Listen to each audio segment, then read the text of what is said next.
সুপ্রিয় দর্শক, যে যেখান থেকে দেখছেন সকলকে স্বাগত জানাচ্ছি আজকের লাইভে। আশা করছি সকলে ভালো আছেন।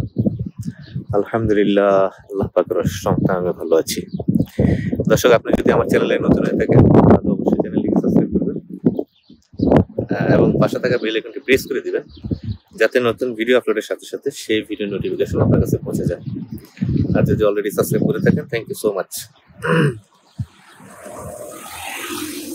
আজকে আমি আপনাদের সামনে কিছুক্ষণ কথা বলবো। তো আমি একটু এখানে বসে বসে কথা বলি, না হলে হাত কাঁপবে। আর আজকে শীতের তাপমাত্রা মোটামুটি ভালোই আছে। এখন সময় হচ্ছে 4:16 স্থানীয় সময়।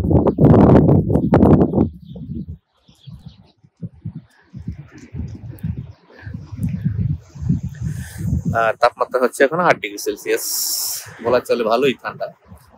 আর এখন আমাকে একটু জানান কাইন্ডলি, গত কিছুদিন থেকে আমার ভিডিও আসলে লাইভে ভিডিও যে করি সেগুলো ক্লিয়ার হয় না। তো খোলা আসে, অনেক কমপ্লেন আসে আমার। এটা কেমন হইলে একটু দেখেন আমাকে, কাইন্ডলি একটু বলেন। ফ্রেশ দেখা যাচ্ছে কিনা?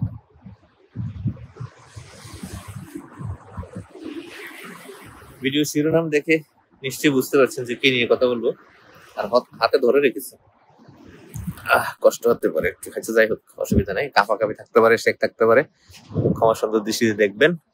ঠিক আছে না? ক্লিয়ার কিনা দেখেন। হ্যাঁ, না হলে ওই আগের মতোই গোপ্রো হাতে নিয়ে হেঁটে হেঁটে ভিডিও করতে হবে, ওইটা আরো বেশি কষ্টকর।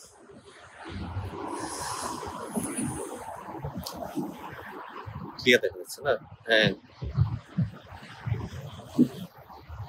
ওকে। আচ্ছা, যে কথাটা বলছিলাম, হয়তো ভিডিও শিরোনাম দেখে ঘাবড়ে গেছেন যে কৃষি হয়তো বন্ধ হয়ে গেছে। না, এখনো এরকম কোনো ঘোষণা আসেনি। যদি ঘোষণা আসে বন্ধ হয়ে যায়, তারপর বিকল্প কি হতে পারে সেটা নিয়ে আজকে কথা বলবো মোটামুটি আমি। হ্যাঁ, ধরেন ক্রোয়েশিয়া বাংলাদেশিদের জন্য একদম টোটালি বন্ধ হয়ে গেছে। যদি এখনো কোনো চূড়ান্ত ঘোষণা আসেনি, কল্পনা চলছে এবং এর ফলাফল আমরা বিশেষ করে আমার 100+ পারমিট রেডি ছিল, সেগুলো এখন মালিক দিচ্ছেই না। বলছে তোমাদের সোশ্যাল মিডিয়া দেখছি তোমাদের দেশের ভিসা নাকি হবে না, কোম্পানি ভিসা, এম্বাসি নাকি ভিসা দিবে না, ভিসা বন্ধ হয়ে গেছে বাংলাদেশিদের জন্য। তো এই মুহূর্তে পারমিট ইস্যু করে আমি কি করবো? মরবো। এক হলো আমার টাকা নষ্ট হবে, তোমারও টাকা নষ্ট হবে। দ্বিতীয়ত হচ্ছে যে এম্বাসিতে যদি ভিসাই না দেয় তাহলে আমার সময়টা নষ্ট, অথচ আমার এপ্রিল সিজন শুরু, এরকম বলছে তাদের কাছে আমার পারমিট।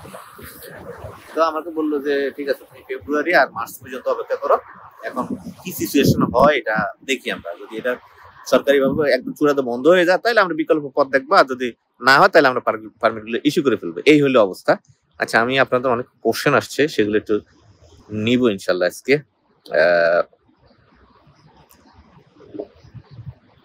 তার আগে কথা শেষ করে ফেলি। হ্যাঁ, কথা হচ্ছে যে ক্রোয়েশিয়া যদি একদম টোটালি বন্ধ হয়ে যায়, সেই হিসেবে আপনি বিকল্প মার্কেট কোনটা চিন্তা করবেন, নাকি একবারে আসে বাদ দিয়ে দিবেন, সেটা নিয়ে আজকে কথা বলবো।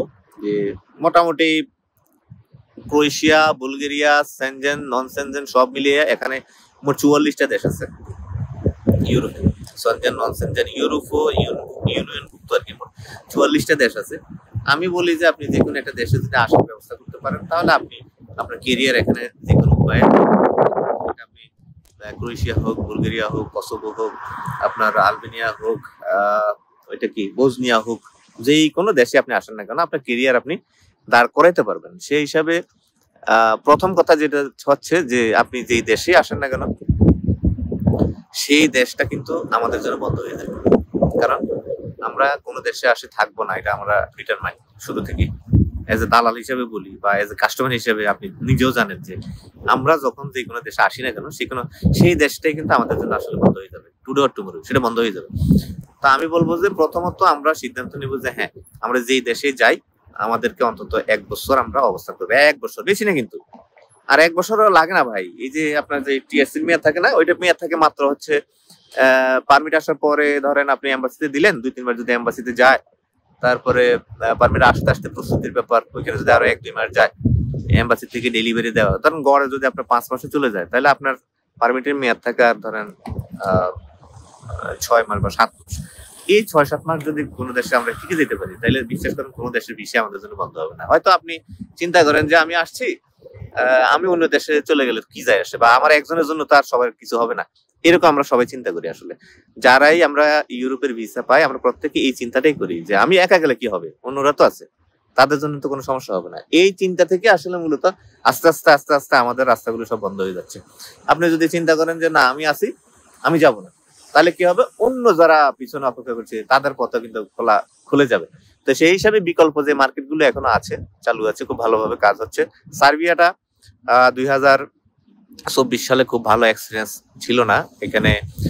মোটামুটি তাদের অর্থনৈতিক অবস্থা খুব একটা ভালো না, এবং এখানে আন্দোলন সংগ্রাম চলছে। আপনারা জানেন যে তাদের যে প্রধানমন্ত্রী, তাকে বাংলাদেশের মতোই একটি অভ্যুত্থান করে কিন্তু পদত্যাগে বাধ্য করা হয়েছে। সে পদত্যাগ করছে, নতুন সরকার আসবে এখানে। তো আশা করি নতুন সরকার আসলে 2025 সালে এখানে খুব ভালো কাজ হবে, খুবই ভালো কাজ হবে।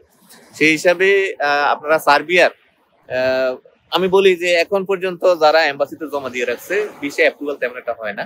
আর ভিসা অ্যাপ্রুভ হইলেও দেখলাম যে এম্বাসিতে পাসপোর্ট দেওয়ার পরে অনেক সময় লেগে যাচ্ছে। এম্বাসি ইন্স্যুরেন্স ফি এগুলো তো আগেই জমা দেয়। যখন আপনার পাসপোর্টে জমা দেওয়ার পরে দেখা যাচ্ছে যে অনেক সময় পর্যন্ত অপেক্ষা করতে হয়। তো এই সময়টাও কিন্তু আস্তে আস্তে ঠিক হয়ে যাবে 2025 সালে। আশা করছি তারা নতুন কিছু পরিকল্পনা ঠিক করবে, এবং বিদেশি শ্রমিকদের প্রতি তাদের উদারতা আগের থেকে অনেকটা বাড়বে আশা করি ইনশাল্লাহ। কারণ 2025-24 সালে তেমন একটা কাজ কিন্তু আসলে সার্বিয়াতে হয়নি। তো নিরাশ হওয়ার কিছু নেই, 2025 সাল আসছে এবং নতুন সরকার তাদের এখন আসলে আশা করি সবকিছু ঠিক হয়ে যাবে ইনশাল্লাহ। হ্যাঁ, একদম টোটালি যে বন্ধ হয়ে যাবে এরকম না, সার্বিয়ার কাজ হবে। তবে 2024 সালে এক্সপিরিয়েন্স আমাদের ভালো ছিল না, এটা হলো বিষয়। আর দ্বিতীয়ত আছে আমার হচ্ছে আলবেনিয়া অনেকে করে। তো আলবেনিয়া আমি করি না কেন, আলবেনিয়া ব্যাপারে আপনারা খুব সতর্ক থাকবেন। কারণ আলবেনিয়া হচ্ছে যারা কাজ করে এগুলো ই ভিসা হয়।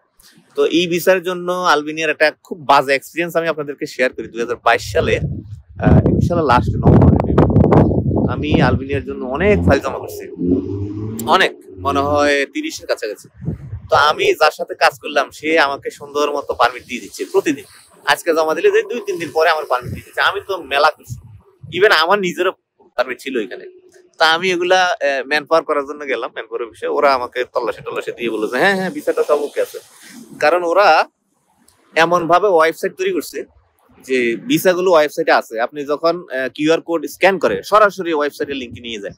এবং আমার বন্ধু ফয়েজ, ওর ছোট ভাই হচ্ছে এগুলো আইটিতে খুব ভালো। তো ও আমাকে বললো যে ভাই আমি একটু দেখি তো এটা কি আসলে কাহিনী। আর ওইখানে আমার ফয়েজের নিজেরও ফাইল ছিল। তো ওই আবু বকর নাম, সে এখন জার্মানিতে আছে, স্টুডেন্ট বিশেষ স্কলারশিপ নিয়ে আসছে। তো সে কি করলো, সে আবার আইটিতে খুব ভালো। সে এগুলা খোঁজ খবর নিতে ঘাটতে ওয়েবসাইট পর্যন্ত বের করে ফেলছে। এবং ওয়েবসাইটটা কবে আপনার ডোমেইনটা কিনেছে, কবে হোস্টিং কিনেছে, এবং হোস্টিংটা কোথা থেকে চালাইতেছে, এবং ডোমেইনটা কোথা থেকে চালাইতেছে, সবকিছু সে বের করে ফেলছে। ইভেন আমার কিছু ফাইল ছিল যেগুলোর ব্যাপারে সে বলছিল যে ভাই পারমিট অমুক দিন দেওয়া হবে, সে আমাকে ওইখান থেকে ওই ফাইলগুলোর পারমিট ডাউনলোড করে আমাকে দিল। তো ভাই দেখেন আপনার এই পারমিট গুলো কালকে দিবে সে আপনার টাকা নেওয়ার জন্য।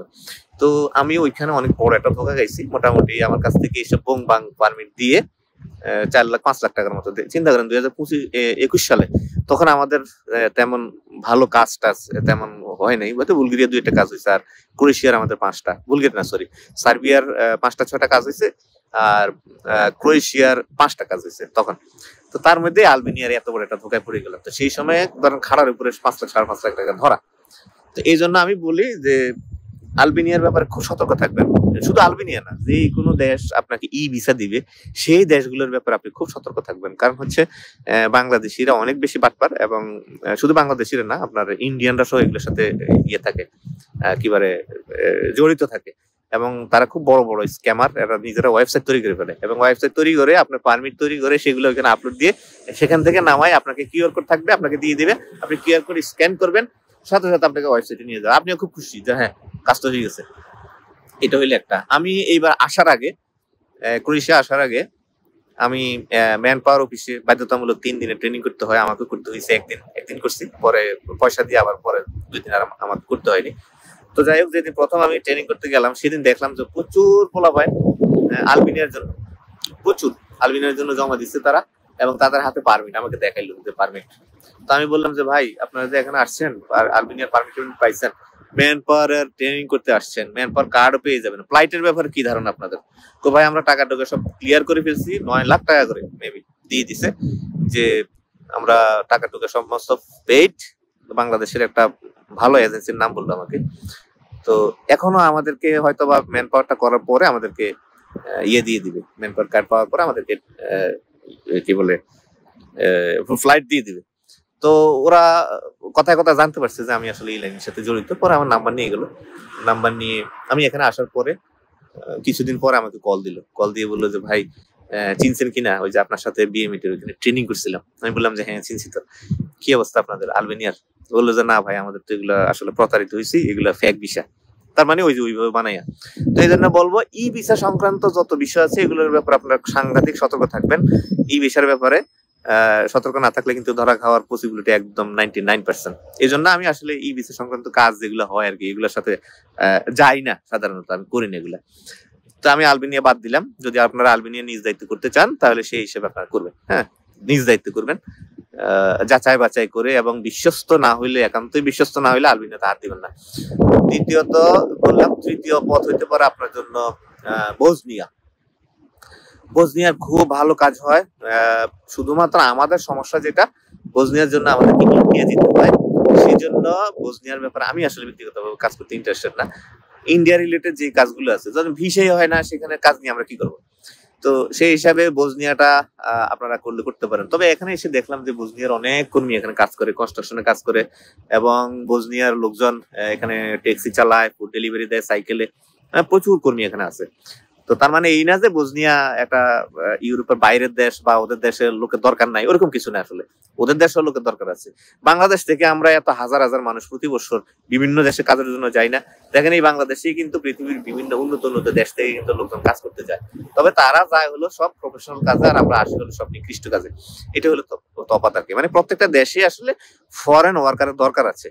তো সেই হিসাবে বসনিয়া তো ফরেন ওয়ার্কারের ভালো ডিমান্ড আছে, এবং তাদের ভিসার ইস্যু খুব ভালো হয়। তবে এটা ইন্ডিয়া রিলেটেড কাজ, এবং প্রসেসিং সময়টা মেবি 4-5 মাসের বেশি লাগে না খুব একটা।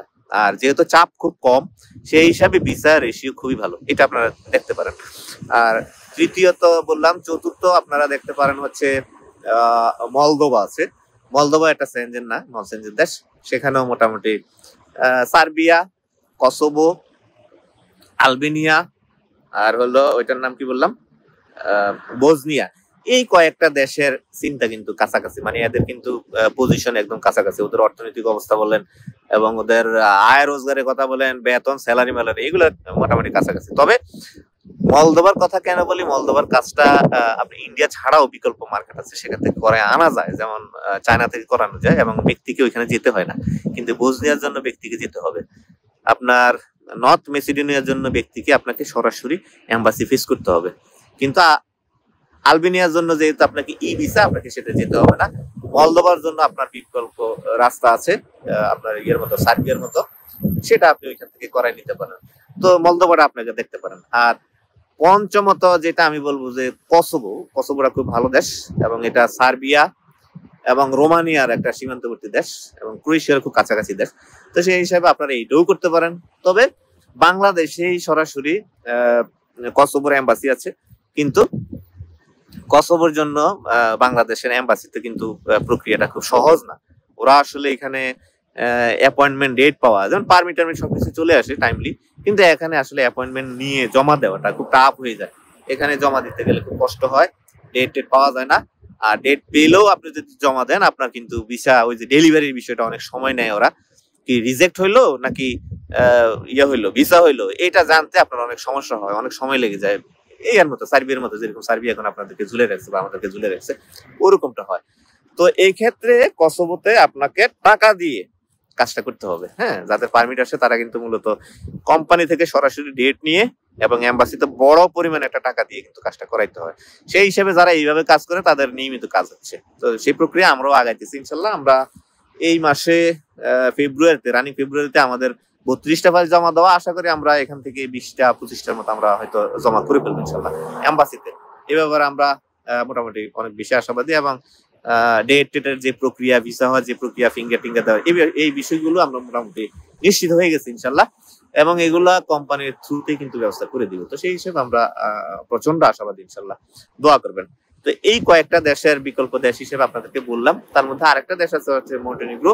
মন্টেনিগ্রোর ভিসা তেমন একটা হয় না, তেমন একটা কি কখনোই হয় নাই আমাদের। আমরা 5-6টা 10টার মতো এরকম এম্বাসিতে দিয়েছি, আইস কিন্তু ঝুলে আছে, টাকা 20-25 হাজার কিন্তু আমাদের নষ্ট হয়ে গেছে, এটা হয় না। তো এই জিনিসটার ব্যাপারে আমি মোটেও ইন্টারেস্টেড না।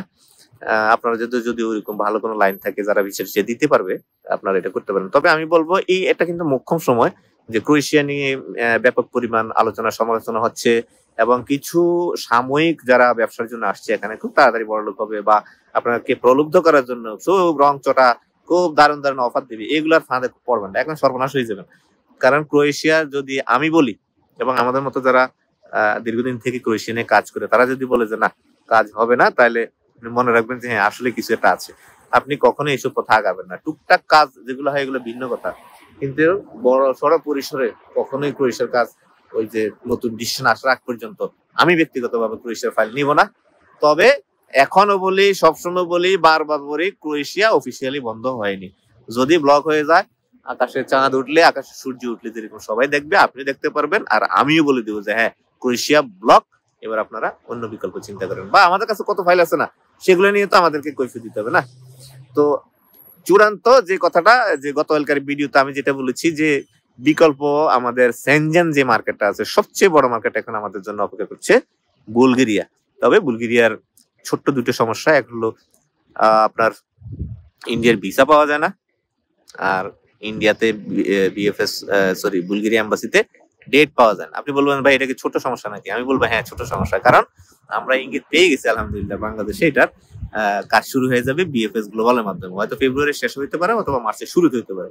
তো এই জন্য এটা আমাদের জন্য অনেক বড় একটা অপরচুনিটি আছে। তবে ঘুরে ফিরে ওই একই কথা বলবে যে ভাই যেই দেশে যান না কেন অন্তত একটা বছর কাঁচা মেরে পড়ে থাকার চেষ্টা করবেন। ধরেন ভাই আপনার যদি ঘুরে ঘিরে আপনি যদি 1 বছরও ইউরোপে আসতে না পারেন, আপনার কিন্তু দিন চলে যাবে, আপনি কিন্তু কোটিপতি হয়ে যাবেন না, বা আপনি কিন্তু লুজার হয়ে যাবেন না। তো আপনি মনে করছেন যে আমি বুলগেরিয়া আসবো, অনেক টাকা খরচ করে আসবো, আমি যদি একটা বছর থাকি আমার তো ইনকাম কম হবে, যদি আমি ইতালিতে যাই আমি তো মেলা টাকা ইনকাম করবো, এই ধরনের চিন্তা মাথায় আনবেন না ভাই। 1 বছর আপনি আসলে কোটিপতি হবেন না। আল্লাহ যদি আপনার উপর রহম করে, আপনি যদি অন্যের ভালো চিন্তা করে একটা বছর স্টে করেন, সেটা বুলগেরিয়া হোক, সেটা মন্টেনিগ্রো হোক, সার্বিয়া হোক, কসোভো হোক, বসনিয়া হোক, মালদোভা হোক, আলবেনিয়া হোক, যে কোনো দেশ হোক, আপনি যদি একটা বছর অন্য চিন্তা করে থেকে যান, বিশ্বাস করেন এই মার্কেটগুলো আমাদের জন্য প্রচন্ড চাঙ্গা হয়ে যাবে। আর আমি বলবো যে যে দেশে আসেন না কেন অলসতা না করে কাজ করবেন, বাসায় শুয়ে থাকবেন না, কাজ করবেন। আর আমি কাজ পারি না, আমি নবাব পরিবার থেকে আসছি, আমি কি এসব কাজ করি নাকি, এই আমরা বাংলাদেশে ঘুরলে ঘারলে আরো বেশি ইনকাম করতে পারি, এই ধরনের চিন্তা ভাবনা, এই ধরনের বক্তব্য আসলে দয়া করে দিবেন না। যদি এই ধরনের বক্তব্য আপনাদের দেওয়ার মতো মানুষ হন, তাহলে আমি বলবো যে ইউরোপ আসার দরকার কি, আপনি তো নবাব পরিবারের মানুষ, আমরা বাংলাদেশেই থাকেন। হ্যাঁ, তো সব সময় অন্যের চিন্তা করে যদি আপনি করেন না, বিশ্বাস করেন আল্লাহ আপনার উপর রহমত একদম ঢেলে দিবে। আপনি চিন্তা করবেন না যে আপনি আল্লাহ আপনার প্রতি কতটা রহম করবে, এবং এই যে মানুষগুলো দোয়া থাকবে, কখনোই কোনো মানুষ সমালোচনা দৃষ্টিতে আপনাকে দেখবেন না। ক্রোয়েশিয়া থেকে আমাদের অনেক লোক এসে কিন্তু নানা দেশে চলে গেছে, তাদের মধ্যে অনেকেই এখন কিন্তু হতাশার কথা আমাদেরকে জানায়, অনেকেই ফোন দেয় যে ভাই খুব চরম অবস্থায় আছি। বেশ কয়েকজনে আবার আমার সাথে যোগাযোগ করেছে, যেটা আমি গত 2 দিন আগে বলেছিলাম আপনাদেরকে, যে তারা আবার ক্রোয়েশিয়াতে ফিরতে চায়। তো এটা আমিও চেষ্টা করছি তাদেরকে কিছু করার জন্য। ভুল করেছে তারা, এখন তখন তো ভেবেছিল, রঙিন স্বপ্ন ছিল যে ইতালি গেলে হয়তো ওইখানে রাস্তাঘাটে টাকা উড়ে, ইউরো উড়ে, হ্যাঁ ওরকম চিন্তা ভাবনা তাদের ছিল হয়তো, বা যাই হোক কোম্পানি এখানে হয়তো অনেক কষ্টের কাজ ছিল, বা যারা আগে থেকে কাজ করতেছিল তাদের সাথে যোগাযোগ হচ্ছে যে ভাই কি অবস্থা, তারা ভাই বললেন না জীবন শেষ, জান শেষ, আইসেন না মরে যাবেন, তো কে আর মরতে আসে এত টাকা নষ্ট করে, এই জন্য তারা অন্যদিকে চলে গেছে আর কি। তো আমরা ক্রোয়েশিয়া বন্ধ হয়ে যাবে এই ব্যাপারে একদম শতভাগ নিশ্চিত না, এবং এটা আমি কখনোই বিশ্বাসও করি না যে একদম টোটালি বন্ধ হয়ে যাবে। বাকি আল্লাহ পাক যদি আমাদের উপর থেকে রহম মানে তার রহমতের ছায়া উঠাই নেয়, তাহলে তার কিছু করার থাকবে না। হ্যাঁ, যদি সেরকম কিছু হয়, যদি বন্ধ হয়ে যায়, তার বিকল্প হিসেবে আমাদের এই মার্কেটগুলো ধরতে হবে, এবং সর্বসাকুল্যে যে কথা যে আমাদের ক্যারেক্টারটা ঠিক করতে হবে। আমরা যে দেশে যাই না কেন, আমরা সেই দেশে থাকার ব্যাপারে মোটামুটি একটা সিদ্ধান্ত নিতে হবে, তাহলে আমাদের মার্কেটটা কিন্তু সবসময়ের জন্য চাঙ্গা থাকবে ইনশাল্লাহ। ঠিক আছে, তো আমার মোটামুটি কথা শেষ। আর গতকালকে আমি একটা ভিডিও করেছি কসোভো নিয়ে, গোপ্রোতে হেঁটে হেঁটে ভিডিও করছি, অনেক কথা বলেছি সেখানে, অনেক প্রাসঙ্গিক অপ্রাসঙ্গিক পেঁচানো গোছানো অনেক কথাবার্তা বলেছি। সেই ভিডিওটা আমি আগামী দিন আপনাদের উদ্দেশ্যে দিব। আসলে মূলত কসোভোতে এখন কি কি ধরনের কাজ টাজ হয় সেই বিষয়গুলো এখানে আমি বিস্তারিত আলোচনা করেছি। পাশাপাশি নানা দেশের কাজ ছিল, আমার প্রত্যেকটা ভিডিওতে আসলে বিভিন্ন দেশের কাজ থাকে আর কি। তো লাইভে আসলে মূলত আসলে ভিডিও লম্বা হয়ে যায়, এগুলো কন্ট্রোল করা যায় না। অনেকে আমাকে কমেন্ট করেন যে ভাই ভিডিওগুলো ছোট করবে, এটা কখনোই হয় না। আসলে লাইভ ভিডিও কখনো ছোট করা যায় না। হ্যাঁ, আচ্ছা দেখি তো, এখানে আপনাদের অনেক কোশ্চেন আসছে।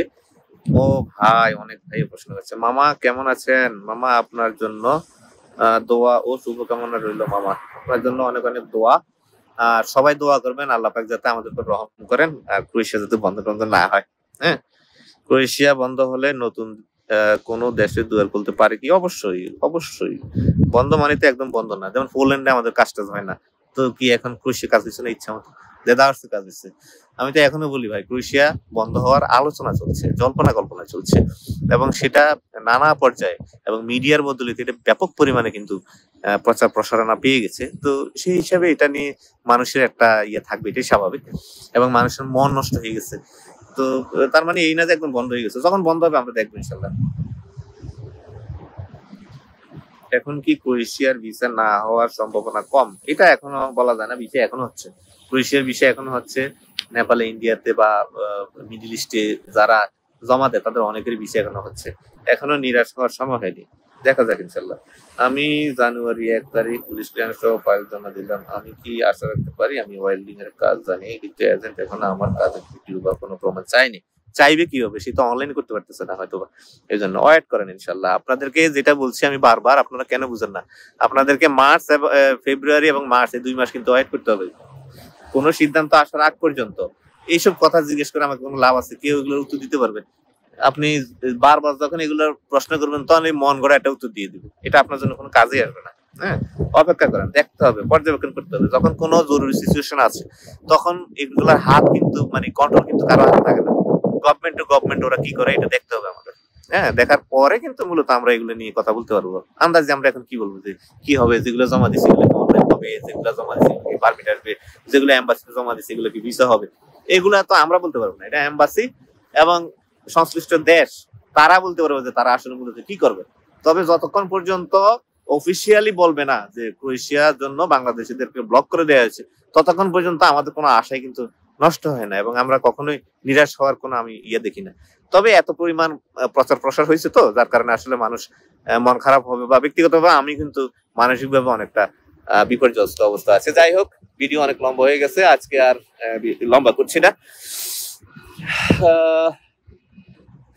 এখন সন্ধ্যার ছুঁই ছুঁই, একটু পরেই সন্ধ্যার অন্ধকার নেমে আসবে।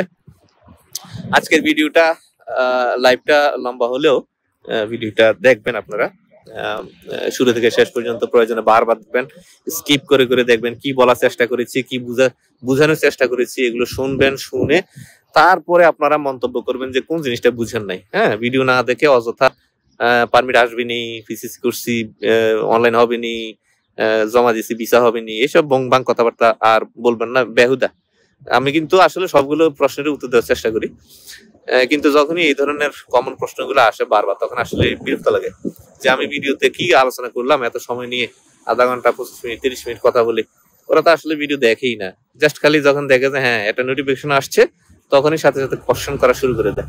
আমি বলবো ভিডিওগুলো দেখেন, এটা আপনার জন্য অনেক উপকার হবে, আপনার শেখার আছে অনেক কিছু এগুলো থেকে। হ্যাঁ, যারা এই ভিডিওগুলো করে, যারা মন গড়া তথ্য দেয়, তাদের হিসাব বাদ, কিন্তু আমরা যারা ইউনিক তথ্য দেওয়ার চেষ্টা করি, জেনে শুনে বুঝে।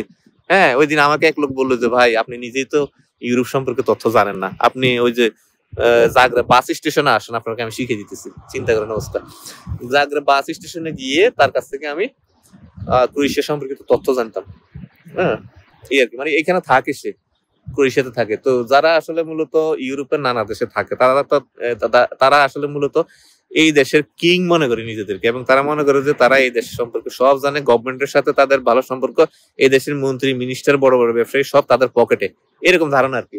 তো আমি তো দেখছি এখানে কুত্তার চাইতো কুত্তার মতো ব্যবহার করে এই দেশের মানুষগুলো, আমি দেখছি তো ম্যাক্সিমামই অত্যন্ত দুর্ব্যবহার করে, বাঙালিদের সাথে, বিশেষ করে নেপালি বা ইন্ডিয়ান তাদের কথা বাদ। তো আপনি এরকম ভাব ধরলে কি, আমি তো টুকটাক দেখি তো আপনার সাথে আসলে কি মূলত তারা কি ধরনের আচরণ করে। আপনি একজন কামলা হিসেবে আসছেন, এত ভাব ধরার কোনো মানে হয় না।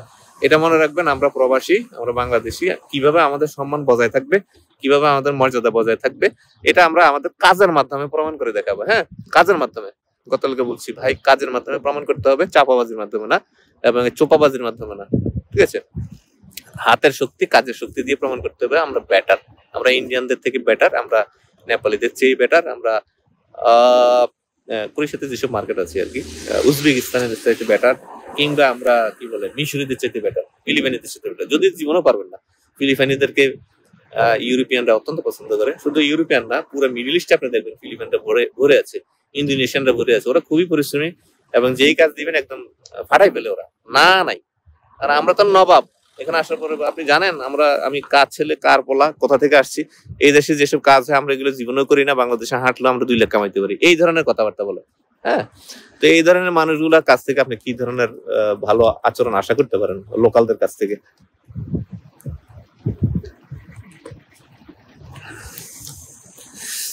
যাই হোক, সবাই ভালো থাকবেন। কথা বলতে বলতে মোটামুটি 26-27 মিনিট, 28 মিনিটের মতো ভিডিও হয়ে গেছে। আমার জন্য দোয়া করবেন। আমি আসলে বিভিন্ন কারণে আসলে বুঝিনি তো, অনেকের দায়িত্ব আমার কাঁধে, সেগুলো নিয়ে আসলে নানা রকম নানা জনের নানা কথা শুনতে শুনতে মানসিক ভাবে বলেন, শারীরিক ভাবে বলেন, একদম বলা চলে যে একটা বিপর্যস্ত অবস্থা আর কি। তো দোয়া করবেন আল্লাহ পাক যাতে আমাকে ধৈর্য ধরার তৌফিক দেন, এবং সবকিছু ধৈর্য সহকারে মোকাবেলা করার তৌফিক দান করেন। আরে এই জিনিসটা আগে দেখলে তো আর ওইখানে দাঁড়াইতাম না, এখানে বসে বসে করতে পারতাম, এইখানে দাঁড়াইয়া এইভাবে ধরে ভিডিওটা করতে পারতাম। ইস, উদয় শেখ হয়ে গেল। তো দোয়া করবেন। হ্যাঁ, মেন রোডের পাশে আছি, আশা করছি সাউন্ডে কোনো সমস্যা হচ্ছে না, এবং ভিডিওর কোয়ালিটিও আশা করি। ওই যে একজন এই মাত্র আসছে, এসে বলতেছে যে ক্রোয়েশিয়ার আপডেট কি, চিন্তা করার অবস্থা।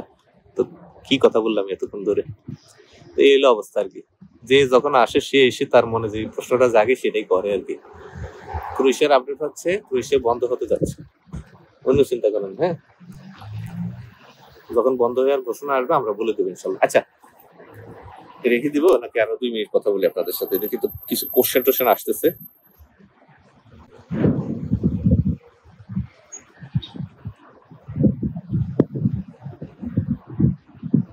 চুয়াডাঙ্গা থেকে দেখছি ভাই, কেমন আছেন? আমি ভালো আছি আলহামদুলিল্লাহ। শারীরিক ভাবে ভালো আছি, কিন্তু মানসিক ভাবে অনেক চাপের মধ্যে আছি। ভালোবাসা নিবেন ভাইয়া শাফি, ভালোবাসা ইনশাআল্লাহ। আর কিছু নিয়ে আলাপ করেন ভাই, ঠান্ডা হাতটা একদম বরফ হয়ে যাও।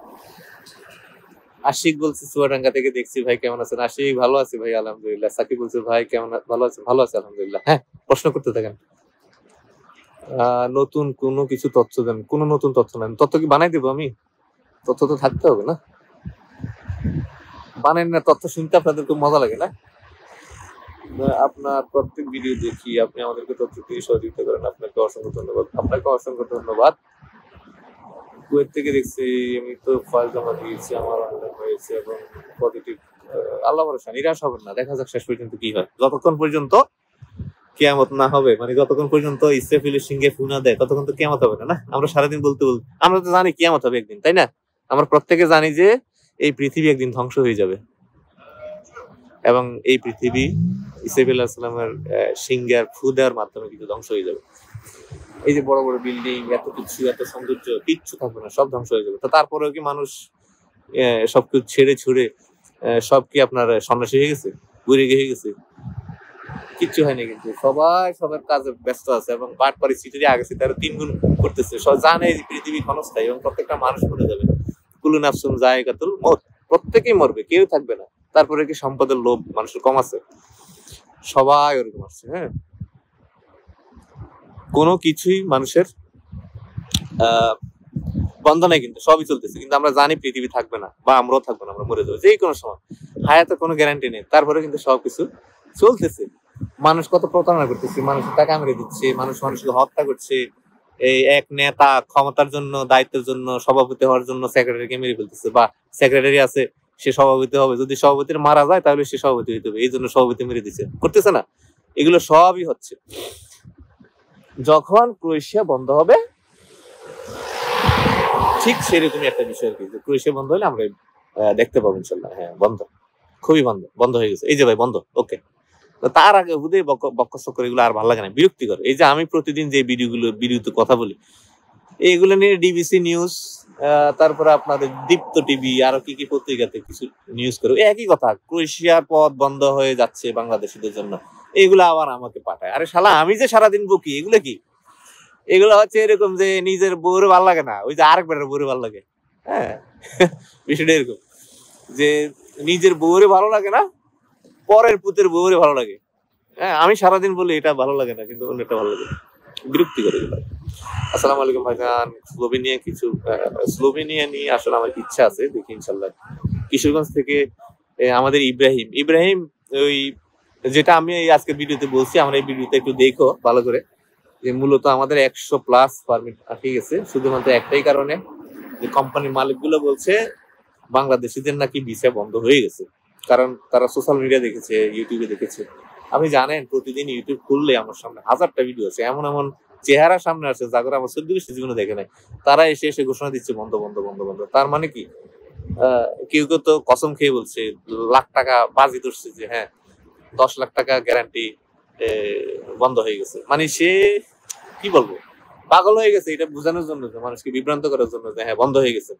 আরে ভাই, বন্ধ হয়ে যাবে আর বন্ধ হয়ে গেছে, কথা দুইটাতে এক না। ক্রোয়েশিয়া জমা দিব কেমন হবে, আমরা মার্চ পর্যন্ত কোনো ফাইল নেব না।